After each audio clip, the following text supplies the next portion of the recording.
Yes, all students, very good morning and welcome to Enlightened Educators. ತುಂಬ ಬೆಳಗ್ಗೆ video ಮಾಡ್ತಾ ಇದ್ದೀನಿ because many were asking about 17 scheme arrear time table. So ಏನು matter ಅಂದರೆ 17 scheme 18 ಸ್ಕೀಮ್ಗೆ map ಆಗಿದೆ.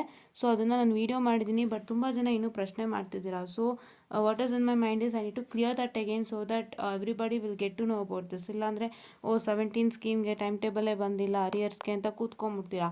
So ತುಂಬ ಜನ ಆ ಥರ ಕೂತಿದ್ದೀರಾ, ನಂಗೆ ಗೊತ್ತಾಯಿತು. ಸೊ ಅದಕ್ಕೆ ಮಾಡಿಬಿಟ್ಟು ಹೊರಟೋಗ್ತೀನಿ. ಸೊ ನೀವು ನೋಡ್ಕೊಳ್ಳಿ. ಸೊ ಇಲ್ಲಿ ನಾನು 2 ವಿಡಿಯೋ ಮಾಡಿದ್ದೀನಿ ಅದಕ್ಕೆ. This one video guys, that is V2 very important update 23/7/24 and V2 very important update 23/7/24. ಇಲ್ಲಿ 2 ವಿಡಿಯೋ ಇದೆ ನೋಡ್ಕೊಳ್ಳಿ. ಒಂದು 139 ವ್ಯೂಸ್ ಇದೆ, ಒಂದು 107 ವ್ಯೂಸ್ ಇದೆ. So just a minute, I'll open it. See here, I'm sorry for the distraction, please wait guys. Oh, ads are coming in between. Oh shit.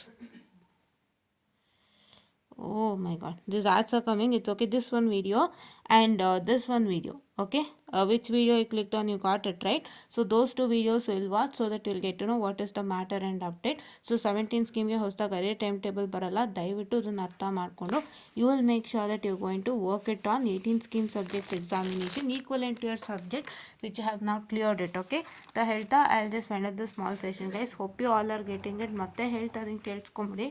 ನಿಮ್ಮ ಒಂದು 17 scheme subjects ಅದು ಬ್ಯಾಕ್ಲಾಗ್ ಇದೆ, ಅದು 18 ಸ್ಕೀಮ್ಗೆ ಮ್ಯಾಪ್ ಆಗಿದೆ. ನೀವು ಒಂದು ನಾನು ವಿಡಿಯೋದಲ್ಲಿ ಏನೇನು ಹಾಕಿದ್ದೀನಿ ಅದನ್ನು ನೀಟಾಗಿ ನೋಡಿಕೊಂಡು ವರ್ಕೌಟ್ ಮಾಡಿ ಅಂತ ಹೇಳ್ತಾ I just wind up the small session and thank you.